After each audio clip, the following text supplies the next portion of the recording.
ഖത്തറിൽ ആദ്യമായി നടത്താനിരിക്കുന്ന national identity seminar October 20-21 തീയതികളിൽ നടക്കും.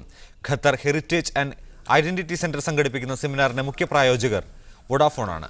ഇത് സംബന്ധിച്ച കരാറിൽ വോഡാഫോൺ ഖത്തർ പ്രതിനിധി മുഹമ്മദ് അലിയാമിയും Qatar heritage and identity central general manager doctor Khalid Al മുലയും ഒപ്പുവെച്ചു. Qatar development planning and statistics മന്ത്രി സാലിഹ് മുഹമ്മദ് അൽ നാബിദ് പരിപാടി ഉദ്ഘാടനം ചെയ്യുമെന്ന് സംഘാടകർ അറിയിച്ചു. ഇറ്റലിയിൽ 42-കാരിയായ നഴ്സ് 37 രോഗികളെ കൊന്നതായി റിപ്പോർട്ട്. പൊട്ടാസ്യം കുത്തിവെച്ചാണ് നഴ്സ് രോഗികളെ കൊലപ്പെടുത്തിയതെന്ന് പോലീസ് പറഞ്ഞു. നഴ്സിന് മാനസിക രോഗമുള്ളതായാണ് സൂചന. ഒരു ഞെട്ടലോടെയാണ് ഇറ്റലിക്കാർ ആ വാർത്ത കേട്ടത്. ലൂഗോയിലെ ഉംബർട്ടോ ആശുപത്രിയിലെ നഴ്സായ ഡാനിയേല പോഗിയാലി എന്ന നഴ്സ് 37 പേരെ കൊന്നു എന്നതായിരുന്നു വാർത്ത. തനിക്ക് അലോസരമായി തോന്നി എന്നതിനാലാണ് 37 പേരെയും കൊന്നതെന്ന് നഴ്സ് പോലീസിനോട് പറഞ്ഞു. പൊട്ടാസ്യം കുത്തിവെച്ചാണ് രോഗികളെ കൊന്നിരുന്നത്. പൊട്ടാസ്യം കുത്തിവെക്കുന്നതോടെ ഹൃദയമിടിപ്പ് നിർത്തലാകും. ഇതേ തുടർന്നാണ് രോഗി മരിക്കുന്നത്. കുറ്റാരോപണം പൂർണ്ണമായും പോഗിയാൽ ശരിവെച്ചിട്ടില്ല. ആശുപത്രി ജീവനക്കാരുടെ മൊഴികൾ പോഗിയാലിനെതിരാണ്. ഏതായാലും പോലീസ് അന്വേഷണം തുടരുകയാണ്. News desk media 1. അരുണാചൽ അതിർത്തിയിൽ റോഡ് ശൃംഖല നിർമ്മിക്കാനുള്ള ഇന്ത്യയുടെ പദ്ധതിക്കെതിരെ ചൈന രംഗത്ത്. ഇരു രാജ്യങ്ങളും തമ്മിലുള്ള ബന്ധം വഷളാക്കുന്ന നീക്കങ്ങൾ ഇന്ത്യയുടെ ഭാഗത്തുനിന്നും ഉണ്ടാകില്ലെന്നാണ് പ്രതീക്ഷിക്കുന്നതെന്ന് ചൈനീസ് വിദേശകാര്യ മന്ത്രാലയം പ്രതികരിച്ചു. എന്നാൽ തങ്ങളുടെ അധീനതയിലുള്ള പ്രദേശത്ത് നിർമ്മാണ പ്രവർത്തനങ്ങൾ നടത്തുന്നതിൽ ചൈന ആശങ്കപ്പെടേണ്ടതില്ലെന്നാണ് ഇന്ത്യയുടെ നിലപാട്. അരുണാചലിൽ റോഡ് ശൃംഖല നിർമ്മിക്കാൻ ഇന്ത്യ രംഗത്ത് വരുമ്പോൾ ചൈന എതിർപ്പുമായി രംഗത്ത് വരേണ്ടെന്ന് ഇന്ത്യ ചൈനയോട് ആവശ്യപ്പെട്ടു. അരുണാചൽ പ്രദേശിലെ ചൈന അതിർത്തിക്ക് സമാന്തരമായി 1800 കിലോമീറ്റർ നീളമുള്ള റോഡ് ശൃംഖല നിർമ്മിക്കാനാണ് ഇന്ത്യ പദ്ധതിയിടുന്നത്. പദ്ധതിയുടെ രൂപരേഖ സമർപ്പിക്കാൻ കേന്ദ്ര ആഭ്യന്തര മന്ത്രാലയം റോഡ് ഗതാഗത മന്ത്രാലയത്തിന് നിർദ്ദേശവും നൽകി. 40,000 കോടി രൂപയ്ക്ക് മുകളിൽ ചെലവ് വരുന്ന പദ്ധതിയുമായി മുന്നോട്ടു പോകാനുള്ള ഇന്ത്യയുടെ ഈ നീക്കത്തിനെതിരെയാണ് ചൈന രംഗത്തെത്തിയത്. തർക്കപ്രദേശത്ത് നിർമ്മാണ പ്രവർത്തനങ്ങൾ നടത്താനുള്ള തീരുമാനം ഇന്ത്യ എടുത്തത് ആശങ്കാജനകമാണെന്ന് ചൈനീസ് വിദേശകാര്യ മന്ത്രാലയം പ്രതികരിച്ചു. അതിർത്തിയിലെ സമാധാനം ഇല്ലാതാക്കുന്ന സമീപനം ഇന്ത്യ സ്വീകരിക്കില്ലെന്നാണ് കരുതുന്നതെന്ന് വിദേശകാര്യ വക്താവ് ഹോങ്ലി പറഞ്ഞു. 在边界争议问题解决之前，我们希望印度方面不要采取使有关问题进一步复杂化的行动，以利于维护当前边境地区和平安宁的局面。എന്നാൽ പദ്ധതിക്ക് പ്രധാനമന്ത്രിയുടെ ഓഫീസ് പിന്തുണ അറിയിച്ചിട്ടുണ്ടെന്നും കേന്ദ്രമന്ത്രിസഭയുടെ അനുമതിക്ക് കാത്തുനിൽക്കുകയാണെന്നുമാണ് ആഭ്യന്തര മന്ത്രാലയത്തിലെ മുതിർന്ന ഉദ്യോഗസ്ഥൻ പ്രതികരിച്ചത്. നിയന്ത്രണ രേഖയ്ക്ക് സമീപം ചൈന വിശാലമായ റോഡ് റെയിൽ ശൃംഖലകൾ സ്ഥാപിച്ചിട്ടുണ്ടെന്നും അതിനാൽ ഇന്ത്യയുടെ നീക്കത്തിൽ അവർ ആശങ്കപ്പെടേണ്ടതില്ലെന്നും അദ്ദേഹം വ്യക്തമാക്കി. റോഡുകൾക്ക് പുറമെ സിക്കിം അതിർത്തി വരെ നീളുന്ന റെയിൽ ശൃംഖല ചൈന സ്ഥാപിച്ചിട്ടുണ്ട്. അരുണാചലിലെ നിങ്ചി വരെ നീളുന്ന പുതിയ റെയിൽപാത നിർമ്മാണവും അവരുടെ പരിഗണനയിലാണ്. ചൈനീസ് പ്രസിഡന്റ് ഷീ ജിൻപിങ്ങിന്റെ ഇന്ത്യ സന്ദർശനത്തിന് ശേഷം അതിർത്തിയിൽ നിന്ന് ഇരു രാജ്യങ്ങളും സൈനികരെ പിൻവലിച്ചിരുന്നു. ഇന്ത്യയുടെ പുതിയ പദ്ധതിക്കെതിരെ ചൈന രംഗത്ത് വന്നത് അതിർത്തി തർക്കം വീണ്ടും ചർച്ചയാക്കും. News desk media 1.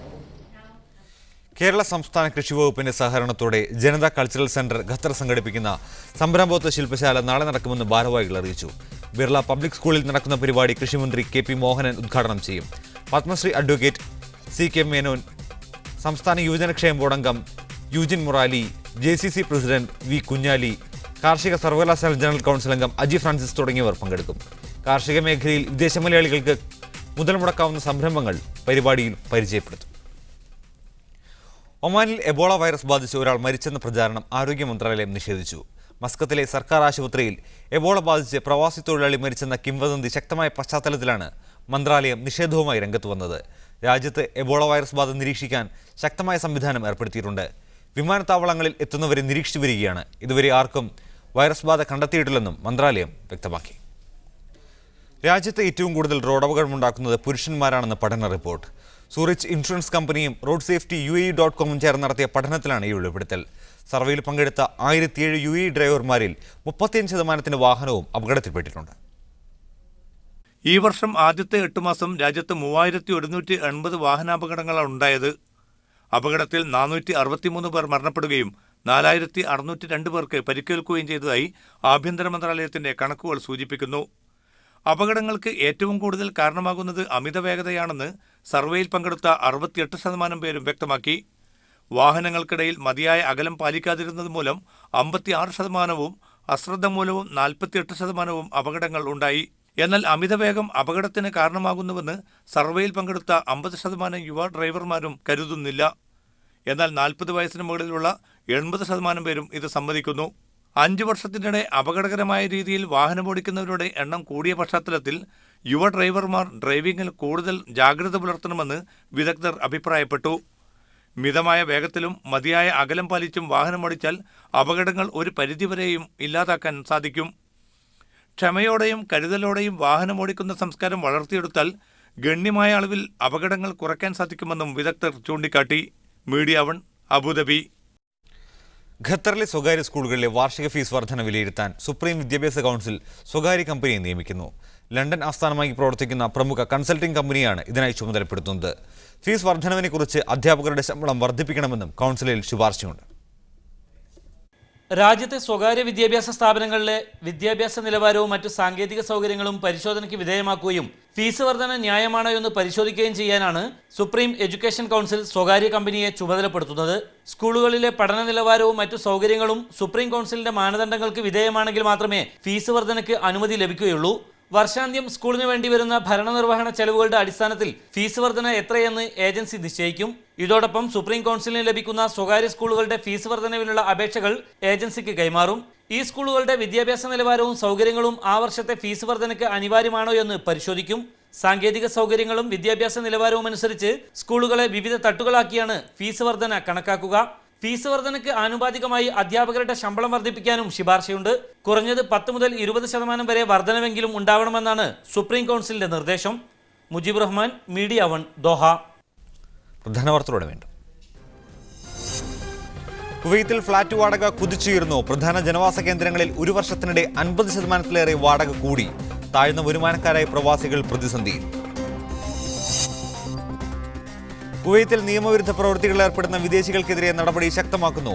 അടിപിടി കേസുകളിൽ പിടികൂടിയാൽ വിദേശികളെ ഉടൻ നാടുകടത്തുമെന്ന് ആഭ്യന്തര മന്ത്രാലയം. സ്ത്രീകളോട് മോശമായി പെരുമാറുന്നവർക്കെതിരെയും പഴകിയ ഭക്ഷ്യസാധനങ്ങൾ വിൽക്കുന്നവർക്കെതിരെയും കർശന നടപടി. ടൊയോട്ട മോട്ടോഴ്സ് 17 ലക്ഷത്തോളം വാഹനങ്ങൾ തിരിച്ചു വിളിക്കുന്നത് ഔറിസ്, മോറിയോൺ തുടങ്ങിയ 6 മോഡലുകൾ. ഫലസ്തീൻ രാഷ്ട്രത്തിന് അംഗീകാരം നൽകിയ ബ്രിട്ടന്റെ നടപടിയെ UAE സ്വാഗതം ചെയ്തു. പശ്ചിമേഷ്യൻ സമാധാന പദ്ധതിക്കായി യൂറോപ്യൻ യൂണിയൻ രംഗത്ത് വരണമെന്നും UAE. ഖുദ്സിൽ ഫലസ്തീനികളും ഇസ്രായേൽ പോലീസും ഏറ്റുമുട്ടി. സിറിയയിലെ കൊബേനിയിൽ ഇസ്ലാമിക് സ്റ്റേറ്റിനെതിരെ അമേരിക്ക വ്യോമാക്രമണം ശക്തമാക്കി. ഇറാൻ സൗദി ബന്ധം വീണ്ടും വഷളാകുന്നു. മേഖലയെ അസ്ഥിരപ്പെടുത്താൻ ഇറാൻ തുനിയുന്നുവെന്ന പ്രസ്താവന പുതിയ പ്രകോപനം. അമേരിക്ക ഇറാനുമായി എടുക്കാൻ ശ്രമിക്കുന്നതിൽ GCC രാജ്യങ്ങൾക്ക് അമർഷം. ന്യൂസ് മിഡിൽ ഈസ്റ്റ് പൂർണ്ണമാകുന്നു. എല്ലാവർക്കും ശുഭരാത്രി.